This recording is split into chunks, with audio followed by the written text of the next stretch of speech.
Muito bom dia, meus nobres irmãos e irmãs. Estamos aqui mais uma vez, dando prosseguimento à realização deste nosso trabalho, agradecendo sempre ao coração querido de nossa Mãe Santíssima, que tanto bem nos tem feito e nos faz. Agradeço a ela a oportunidade de poder levar aos companheiros ensinamentos tão importantes desta doutrina querida e abençoada dos Espíritos. Estou aqui em Campo Grande, Mato Grosso do Sul, e o meu telefone para aqueles que desejarem entrar em contato comigo é 984830634. Peço a todos que divulguem esses ensinamentos, coloquem nos seus grupos e inscrevam-se no canal para que toda vez que eu publicar esses vídeos possam chegar até os companheiros. Agradeço a atenção de todos. O nosso assunto de hoje é um assunto atual, extremamente importante e perigoso, neste mês que é dedicado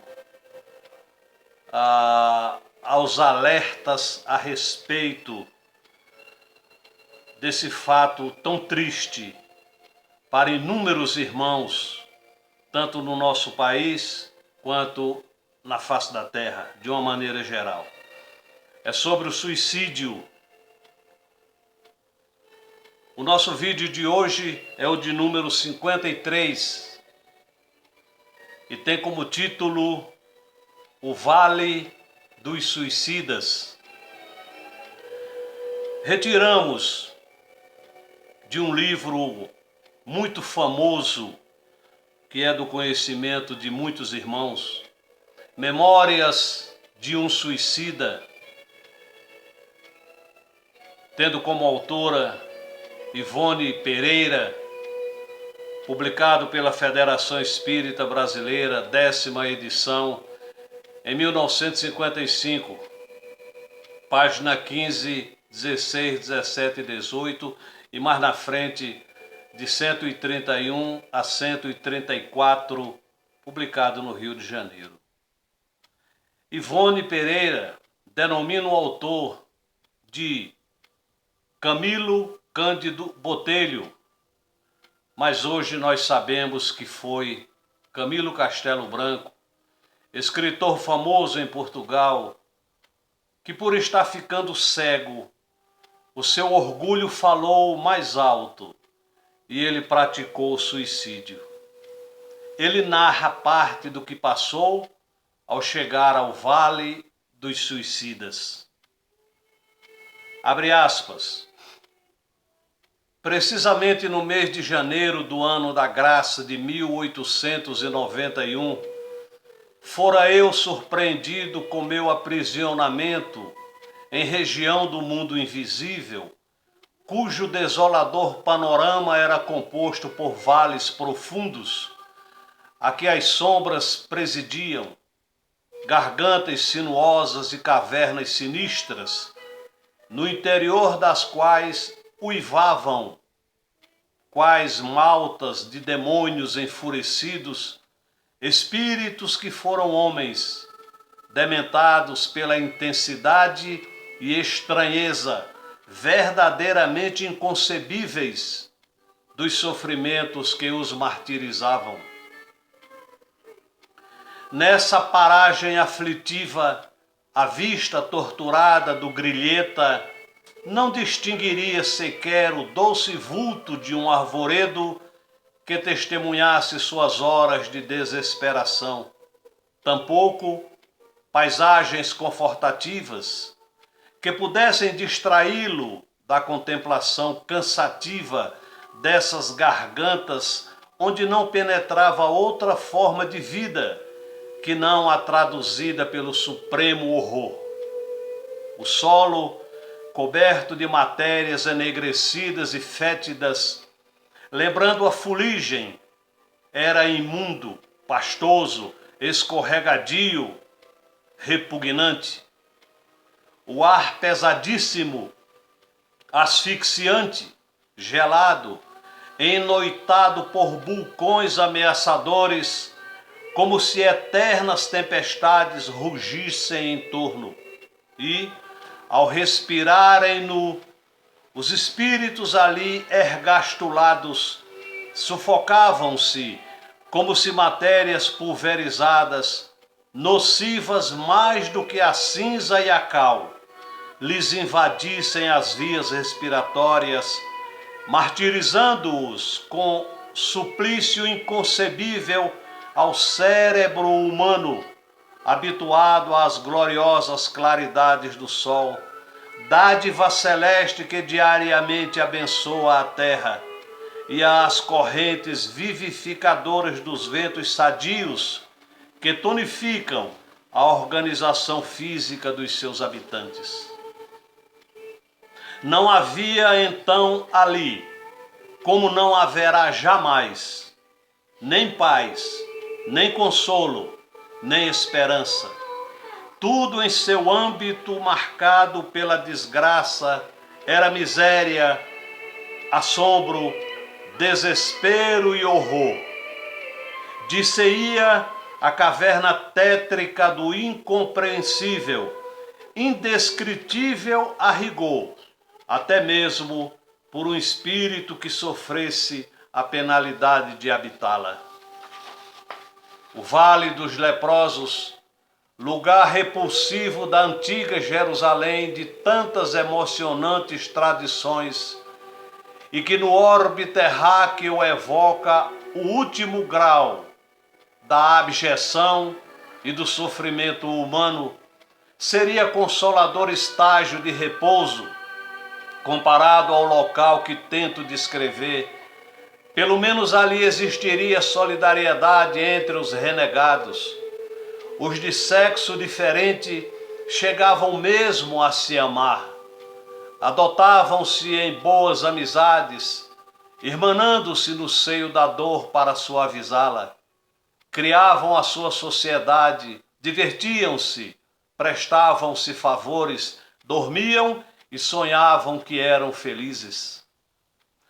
Mas no presídio de que vos desejo dar contas, nada disso era possível, porque as lágrimas que se choravam ali eram ardentes demais para se permitirem outras atenções que não fossem as derivadas da sua própria intensidade. No Vale dos Leprosos havia a magnitude compensadora do sol para retemperar os corações. Existia o ar fresco das madrugadas com seus orvalhos regeneradores. Poderia o précito ali detido contemplar uma faixa do céu azul, seguir com o olhar enternecido bandos de andorinhas ou de pombos que passassem em revoada. Ele sonharia, quem sabe, lenido de amarguras, ao poético clarear do plenilúnio, enamorando-se das cintilações suaves das estrelas que, lá no inatingível, acenariam para a sua desdita, sugerindo-lhe consolações no insulamento em que o forçavam as férreas leis da época. E depois, a primavera fecunda voltava, rejuvenescia as plantas para embalsamar com seus perfumes cariciosos as correntes de ar que as brisas diariamente tonificavam com outros tantos bálsamos generosos que traziam no seio amorável. E tudo isso era como dádivas celestiais para reconciliá-lo com Deus, fornecendo-lhe tréguas na desgraça. Mas na caverna onde padeci o martírio que me surpreendeu além do túmulo, nada disso havia. Aqui era a dor que nada consola, a desgraça que nenhum favor ameniza, a tragédia que ideia alguma tranquilizadora vem orvalhar de esperança. Não há céu, não há luz, não há sol, não há perfume, não há tréguas. O que há é o choro convulso e inconsolável dos condenados que nunca se harmonizam. O assombroso ranger de dentes da advertência prudente e sábia do sábio mestre de Nazaré. A blasfêmia assintosa do réprobo a se acusar a cada novo rebate da mente flagelada pela recordação danosa. A loucura inalterável de consciências contundidas pelo vergastar infame dos remorsos. O que há é a raiva envenenada daquele que já não pode chorar, porque ficou exausto sob o excesso das lágrimas. O que há é o desaponto, a surpresa aterradora daquele que se sente vivo a despeito de se haver arrojado na morte. É a revolta, a praga, o insulto, o ulular de corações que o percutir monstruoso da expiação transformou em feras. O que há é a consciência conflagrada, a alma ofendida pela imprudência das ações cometidas, a mente revolucionada, as faculdades espirituais envolvidas nas trevas oriundas de si mesma. O que há é o ranger de dentes nas trevas exteriores de um presídio criado pelo crime, votado ao martírio e consagrado à emenda. É o inferno na mais hedionda e dramática exposição, porque, além do mais, existem cenas repulsivas de animalidade, práticas abjetas dos mais sórdidos instintos, as quais eu me pejaria de revelar aos meus irmãos, os homens. Quem ali temporariamente estaciona, como eu estacionei, são grandes vultos do crime. É a escória do mundo espiritual, falanges de suicidas que periodicamente para seus canais afluem, levadas pelo turbilhão das desgraças em que se enredaram, a se despojarem das forças vitais que se encontram geralmente intactas, revestindo-lhes os envoltórios físico-espirituais, por sequências sacrílegas do suicídio e provindas preferencialmente de Portugal, da Espanha, do Brasil e colônias portuguesas da África. Infelizes, carentes do auxílio confortativo da prece, aqueles levianos e inconsequentes, fartos da vida que não quiseram compreender, se aventuraram ao desconhecido em procura do ouvido, esquecimento, pelo despenhadeiro da morte. E nas páginas de 131 a 134 da mesma obra encontramos: o homem é um composto de tríplice natureza, humana, astral e espiritual, isto é, matéria, fluido e essência. Esse composto poderá também ser traduzido em expressão mais concreta e popular, assimilável ao primeiro grau de observação: corpo carnal, corpo fluídico ou perispírito e alma ou espírito, sendo que o último é que se irradiam, do último é que se irradiam vida, inteligência, sentimento, etc. Centelha é onde se verifica a essência divina e que no homem assinala a hereditariedade celeste. Desses três corpos, o primeiro é temporário, obedecendo apenas à necessidade das circunstâncias inalienáveis que contornam o seu possuidor, fadado à desorganização total por sua própria natureza putrescível, oriunda do limo primitivo, é o de carne.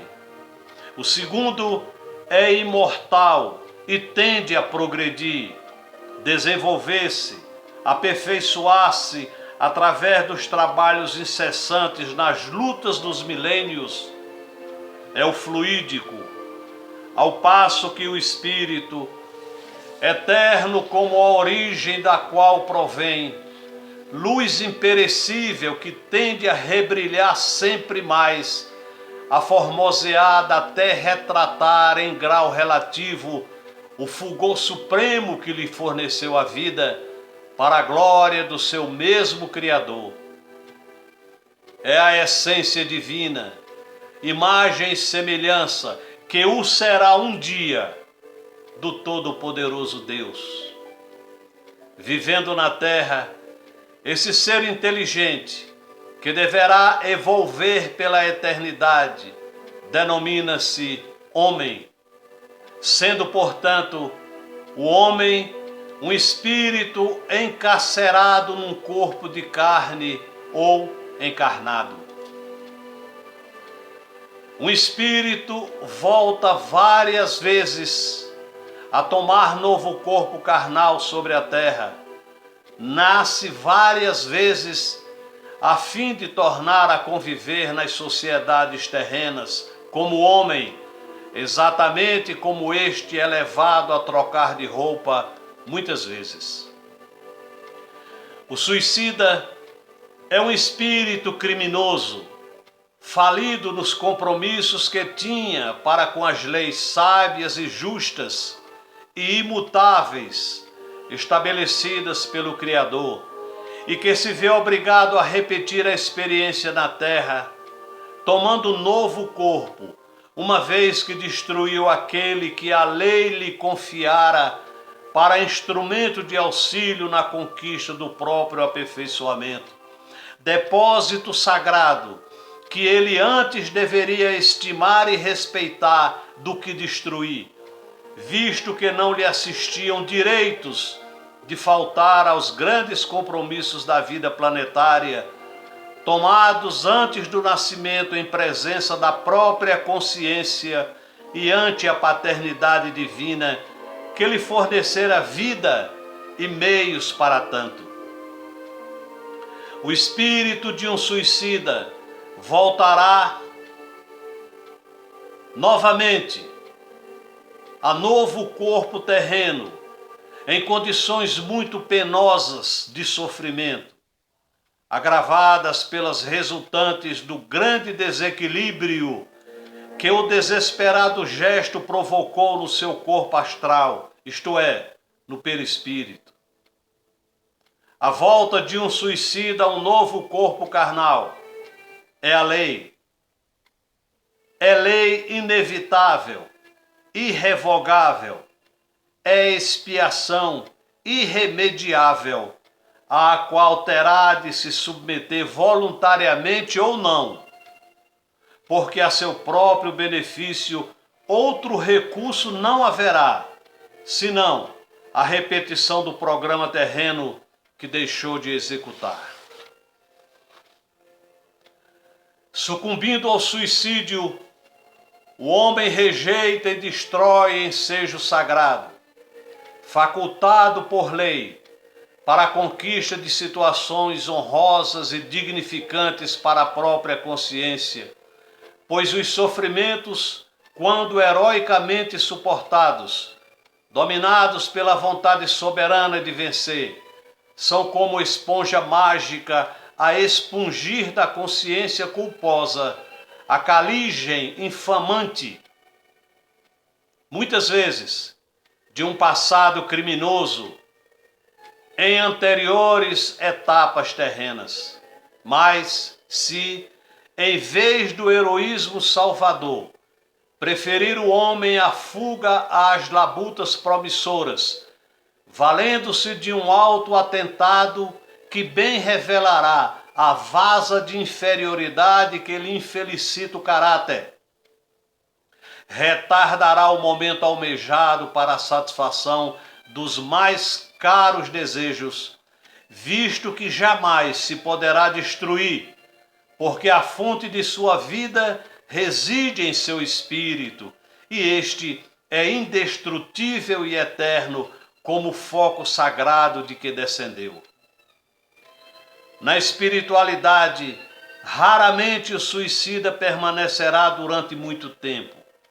Descerá à reencarnação prestamente, tal seja o acervo das danosas consequências acarretadas, ou adiará o cumprimento daquela inalienável necessidade, caso haja as circunstâncias atenuantes que forneçam capacidade para o ingresso em curso de aprendizado edificante, que facilitarão as pelejas futuras a prol de sua mesma reabilitação.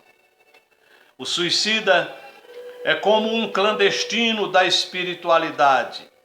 As leis que regulam a harmonia do mundo invisível são contrariadas com a sua presença em seus páramos antes da época determinada e legal. E tolerados são e amparados e convenientemente encaminhados, porque a excelência das mesmas, derramada do seio amoroso do Pai Altíssimo, estabeleceu que a todos os pecadores sejam incessantemente renovadas as oportunidades de corrigenda e reabilitação. Renascendo em novo corpo carnal, remontará o suicida à programação de trabalhos e prélios diversos, aos quais imaginou erradamente poder escapar pelos atalhos do suicídio. Experimentará novamente tarefas, provações semelhantes ou absolutamente idênticas às que pretendera arredar. Passará inevitavelmente pela tentação do mesmo suicídio, porque ele mesmo se colocou nessa situação difícil, carreando para a reencarnação expiatória as amargas sequências do passado delituoso. A tal tentação, porém, poderá resistir, visto que na espiritualidade foi devidamente esclarecido, preparado para essa resistência. Se contudo vier a falir por uma segunda vez, o que será improvável, multiplicar-se-á a sua responsabilidade, multiplicando-se por isso mesmo, desastrosamente, as séries de sofrimentos e pelejas reabilitadoras, visto que é imortal. O estado indefinível, de angústia inconsolável, de inquietação aflitiva e tristeza e insatisfações permanentes, as situações anormais que se decalcam e sucedem na alma, na mente e na vida de um suicida reencarnado, indescritíveis à compreensão humana e só assimiláveis por ele mesmo, somente lhe permitirão o retorno à normalidade ao findar as causas que as provocaram, após existências expiatórias, testemunhos severos onde seus valores morais serão duramente comprovados, acompanhando-se de lágrimas ininterruptas, realizações nobilitantes, renúncias dolorosas de que se não poderá isentar, podendo tão dificultoso labor dele exigir a perseverança de um século de lutas, de 2 séculos, talvez mais. Tais sejam o grau dos próprios deméritos e as disposições para as refregas justas e inalienáveis.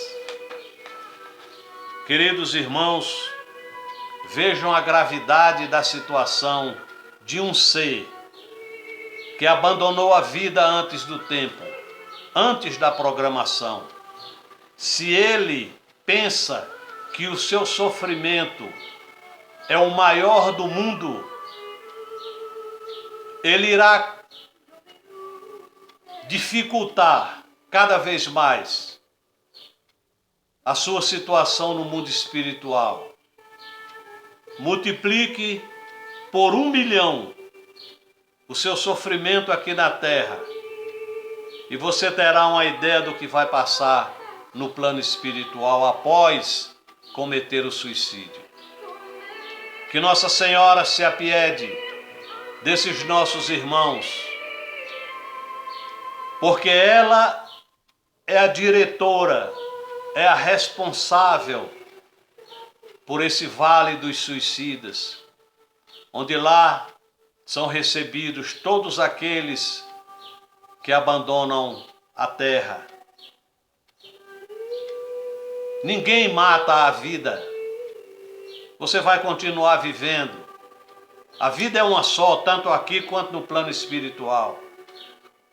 Você pode acabar com esse corpo físico, mas a vida pertence ao teu espírito, e o teu espírito é imortal. O nosso espírito é imortal.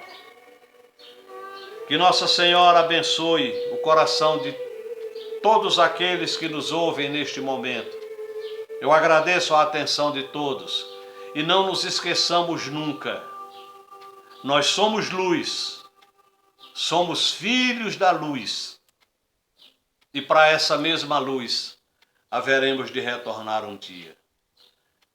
Nosso Senhor Jesus Cristo brilhe no vosso lar, no coração da vossa família. E a nossa Mãe Santíssima derrame suas bênçãos sobre todos nós. Sejam felizes, meus irmãos, e muito obrigado pela atenção de todos.